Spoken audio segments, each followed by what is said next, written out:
Well, everybody, a gameplay trailer for Pragmata launched, and I mean, I think a lot of people have met it with some surprised reactions. I tried to tell a lot of people what it was like, but I mean, you can kind of get a feel for it.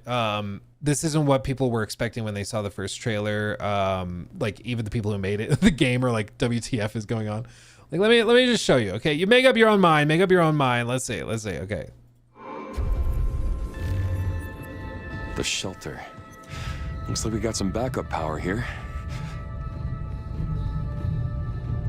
Now maybe we can upgrade our stuff. Worth a shot.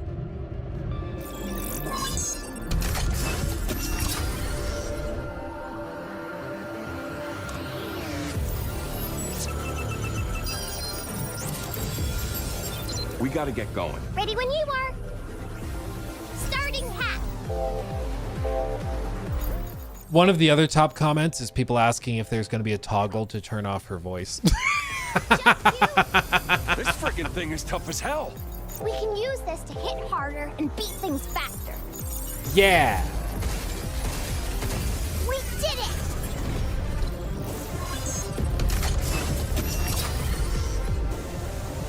Something's aiming at us. Yeah, thanks. I could see that. Not bad. Leave the shooting to me. Leave the shooting to That was me. easy. Guess it's my turn.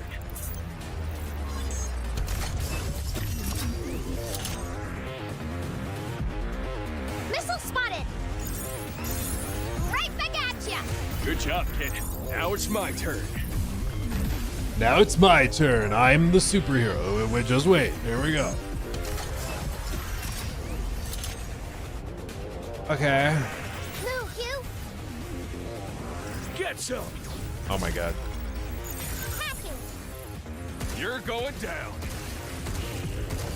Who told them this dialogue was a good idea, man? Look out. Look out, I am shooting now. Ka-chow. Right on. Right on. This. How'd you like this? Bing, bang, boom. Got it. Kersplunk.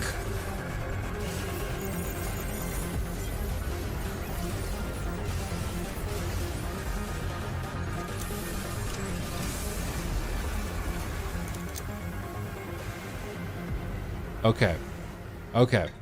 So I'm not saying anything. Obviously, I kind of let it slip what I feel like, but what's your reaction to that?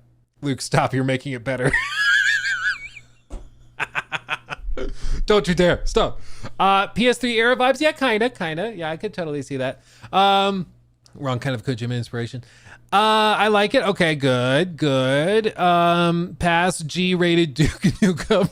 Dude, that weirdly is that's kind of accurate. G-rated Duke Nukem. An IGN game. That's funny because one of the only people I heard that said overwhelmingly positive things about Pragmata after the Summer Games Fest preview was an employee at IGN. So that's funny that you say that, because it kind of is. Just to be clear, what they're showing you are crafted enhancements, and you see these little like shield things. So what these are, she sucks on the cartridge and then gets access to it. And then when you hack people or robots, this is what shows up. So you start in one spot and you have to basically connect as many of these things as you can. If you connect the yellow, which you just unlocked, it'll lower their shields for longer. You connect through these, it'll power up the break of the shields, and that is the only way to deal damage. So for every single enemy in the game, you need to break them and open up their shield by doing this minigame, okay? For every single one. And as you can see, you can get pretty good at it. How it works is you hold down left trigger and then you use the square, triangle, circle, X buttons, and then you navigate that little menu with it. And there's some tools and things that can slow down enemies as they're like rushing you while you're hacking them to make it a little bit easier. But this is the gameplay, is that you do this minigame for every single enemy. Eventually there's upgrades to hack multiple enemies at once, but like this is how it works. And you do this every single time. Now, initially, I was like, this is kind of cool. I like it. And then 5 minutes passed, and I was like, okay, is there more to this? They're like, yes, the grid gets bigger. So it starts at the beginning of the game like 3x3. By the end of the demo that I played at Summer Games Fest, the grid was about this size with like 5x5. Like, it's a cool gimmick, but I honestly don't think this holds up over the course of like a 20-hour game. I just don't see it. Like, so it's probably not 20, maybe 10 hours. Still, dude, like, think of any other game you've played. Every time you see an enemy, you'd have to do this mini game 3, 4, 5, 6 times during a single combat encounter, because the more difficult they are, they like re-shield and you have to break them again, right? So you're just constantly doing it, constantly redoing it, you know? So I think there's that. There's the other obvious consideration, which is that they have this weird obsession with like dialogue constantly. And I'm guessing that's their way of trying to get you to bond with her as an android that's helping you. But I find it kind of annoying personally.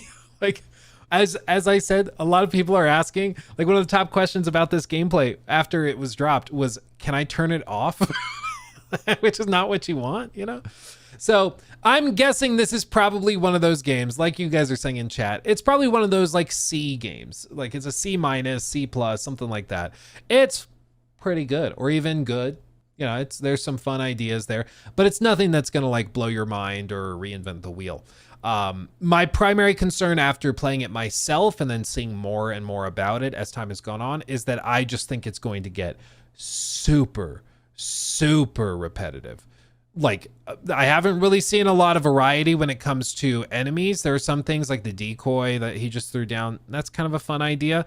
But because you have to hack into the enemies to deal any damage every single time, they can't really throw like 30 enemies on screen at once. So they have to do every encounter in smaller batches of like 2 or 3 enemies at a time. And that just means that things are going to be much more stilted and slow. And it's just going to be like, move here, fight 3 more, move here, fight 3 more, move here, fight 2 more. And it's just going to really slow things down, I think. So I don't know. We'll see if they can show more that gets me excited. But this is a game that was in development hell for years and years. And it was originally revealed back in 2020, actually. Then it was supposed to release in like 2022. Then it was delayed to 2023. And then it was delayed indefinitely. And it disappeared for a while. And then it finally showed up again. And it was like, oh no, we actually are releasing now. That's it. But I don't know.